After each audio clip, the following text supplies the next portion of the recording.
வியாழக்கிழமை நம்ம வீட்டில் சாயப்பா கோயில் வச்சுருக்கோம். இன்றைக்கி அன்னதானம் வாங்க பார்க்கலாம். ஆரத்தி அலங்காரம் எல்லாமே பார்க்கலாம். இன்றைக்கி அரிசி பருப்பு சாப்பாடு, சாம்பார் சாப்பாடு. இது 40 பேர் சாப்பிட்லாம் பார்த்துக்கோங்க.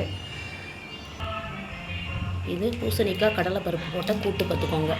பூசணிக்காய் பருப்பு கடலைப்பருப்பு போட்ட கூட்டு நம்ம வீட்டில் ரெடி பண்ணியிருக்கோம் சாயப்பாவுக்கு அன்னதானத்துக்கு.